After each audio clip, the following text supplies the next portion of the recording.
Hey everyone, this is Pause or Repeat. Here we figure out whether a game is really worth your time and money. Today's game is Clair Obscur Expedition 33.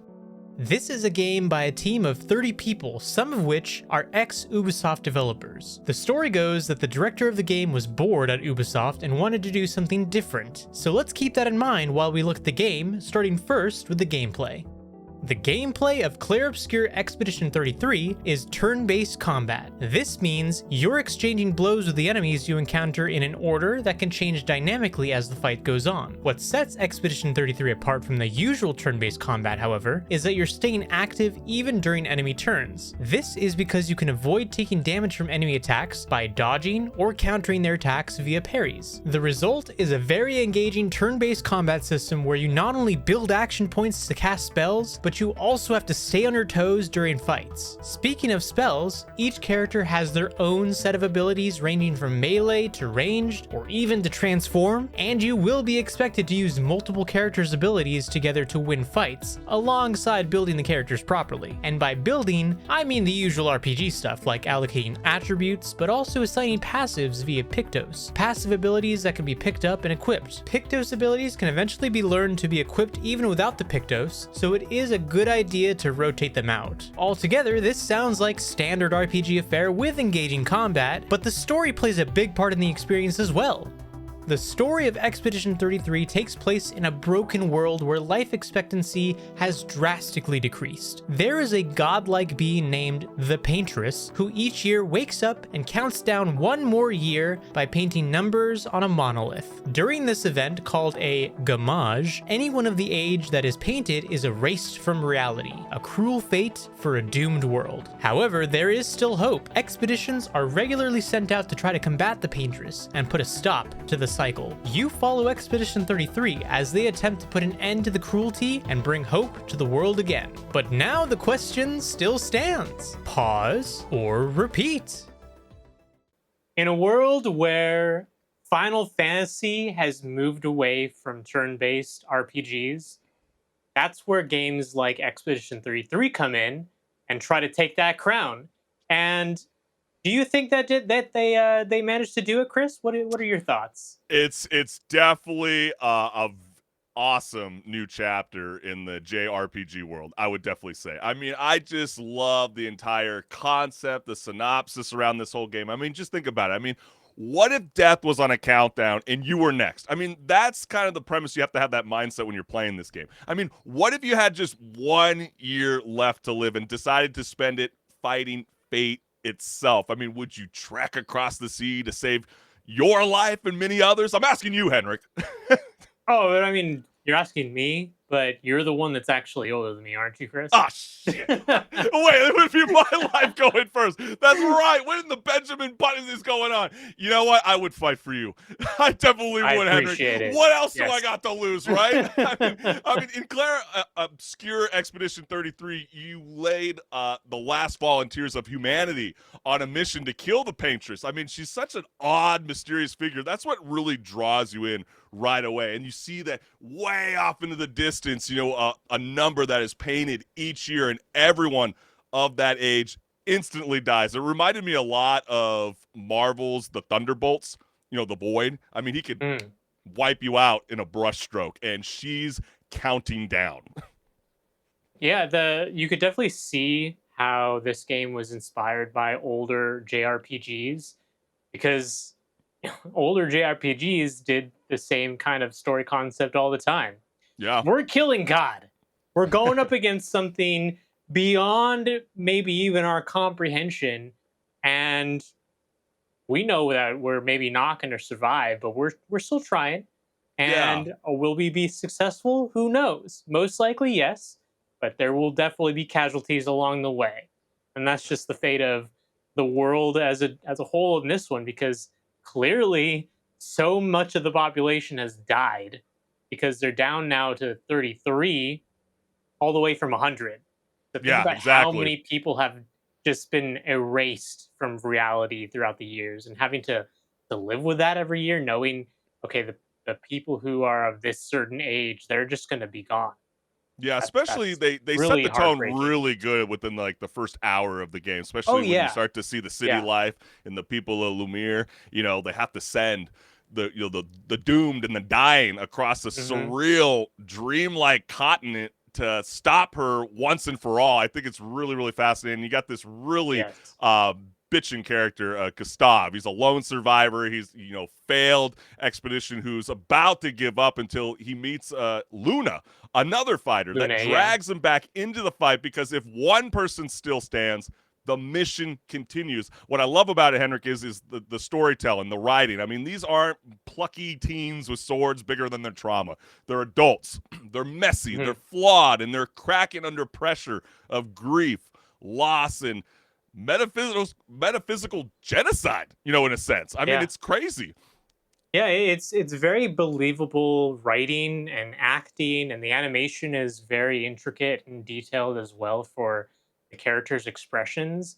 And like you were saying, that first prologue, it hooks you so Yes. well. It actually, I would say, in the first hour of the game, has done more than some games have done in 20 hours to make you care for the characters. And that's really crazy because Yeah. 20 hours is a long time to really build out characters, and if they were able to do more in 1 hour, I have to applaud that. That's I amazing. feel like it's hard to fall in love with a certain RPG game if you can't fall in love with the story. You know what I mean? It's like Yeah. if I No, can't relate 100%. to these characters, then it's hard for me to even want to keep trekking along to this journey. It's like, all right, do this, Yeah. put some Even if attributes the on, put gameplay your is pick good. those.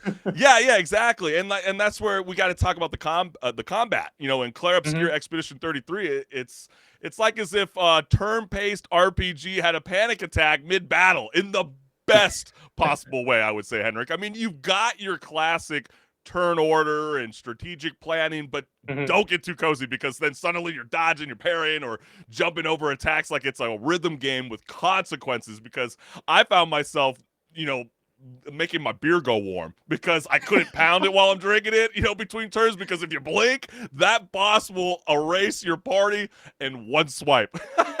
Because like the first couple hours, I was like, oh, I hope it's not this Yeah, easy, it's like, and then oh, you get okay, humbled real maybe. quick. No, yeah, you really do. You really get humbled because you go against the some of those super bosses, and you're like, Yes. oh, now it actually wants me to dodge. Like I am expected to dodge and parry, and if I don't, I'm just not beating this extra supplementary boss. It's just not Yes. happening. And it motivated me, and I'm sure it'll motivate majority people to just get good, just get better. It's a skill issue, so Yeah. get better, bro. Bro. Like, Yeah, and I think it's you're gonna fall in love with a lot of these characters because they got a lot of really unique gimmicks. Gustav mhm. builds overcharge to unleash like an anime worthy finishers, and then Luna turns Yes, with his enemies arm. into yes, exactly. And then Luna has turns her enemies into spell enhancing smudges, and then Mael switches stances. I think that's probably gonna be majority of every gamer's favorite go to because you get to switch Mhm. stances more than anybody I know. Like 3 different stances. It's really, really badass. And if you thought, you got the perfect parries, right? I think that's one of the most satisfying feeling in a long time when it comes to, Yeah. turn-based RPG when you get your whole squad avengering up and they're got this synchronized beatdown that looks like a ballet of vengeance. Yeah. And the great thing about that parry system too is it definitely took inspiration from, you know, action adventure games like Devil May Cry and all that. You can definitely see Yes. why they said they took inspiration from that. And I applaud it because it does keep you on your toes, and it doesn't ever make you feel like you can just sit on your laurels and watch the action happen. No, you got to be invested and be a part of it. No, it's so true because I would Yeah. say, Henrik, like Expedition 33's combat makes you feel smart and sweaty at the same time, and that's what I call art. Yes. Yeah. It's awesome. I mean, every fight feels like a dance between a painter and a pinata, except you're the pinata, and the paint is probably your blood, and you don't Yeah. want to get too comfortable. And you I mean, still have the classic RPG stuff, like you still build out attributes for characters that are scaled to whatever weapon you're equipping. You still have skills in a skill tree that you unlock You can, mess around with those and try and see what kind of build you want to do for each character. And there's also they have this passive ability system called Pictos, where Yes, it's very these cool. items you pick up, and then after a few wins, you actually earn that ability as just something you can equip on anybody without even equipping the item itself. That just it opens up. It sounds simple, but it opens up so much in terms of building out these characters, just the strength of them, Hmm. and being like, okay, this character's ability of putting burns on their attacks synergizes with this other character that can then Right.